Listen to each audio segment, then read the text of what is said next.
Manchester Malayali Hindu സമാജത്തിൽ ഈ വർഷത്തെ തിരുവാതിരാഘോഷം ആത്മീയതയും സൗഹൃദവും സംസ്കാര സൗന്ദര്യവും ഒരുമിച്ച് ചേർന്ന സ്മരണീയ അനുഭവമായി മാറി. മാഞ്ചസ്റ്റർ മലയാളി ഹിന്ദു സമാജത്തിലെ സഹോദരിമാരും കുഞ്ഞുങ്ങളും ഒരുമിച്ച് ഭഗവാനെയും പാർവതി ദേവിയെയും സ്തുതിച്ചുകൊണ്ട് പ്രകൃതിയുടെ സ്നേഹ സാന്നിധ്യം നിറഞ്ഞ മനോഹരമായ അന്തരീക്ഷത്തിൽ പരമ്പരാഗത ഉല്ലാസത്തോടെയും ഉത്സാഹത്തോടെയും ആഘോഷത്തിൽ പങ്കെടുത്തു. പരിപാടിക്ക് സ്വാഗതം മായ സജി ആശംസിച്ചു. തിരുവാതിരയുടെ ആത്മീയവും സാംസ്കാരികവുമായ മഹാത്മ്യം അഞ്ജു രാഹുൽ വിശദീകരിച്ചു.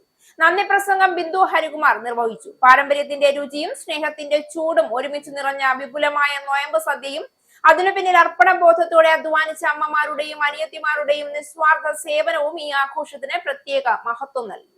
ഹൃദയപൂർവ്വമായ നന്ദിയും അഭിനന്ദനങ്ങളും പ്രസിഡന്റ് ഗോപകുമാർ, സെക്രട്ടറി വിനോദ് ചന്ദ്രൻ, ട്രഷറർ ഹരികുമാർ എന്നിവരും മറ്റ് എക്സിക്യൂട്ടീവ് കമ്മിറ്റി അംഗങ്ങളും ചേർന്ന് അറിയിച്ചു.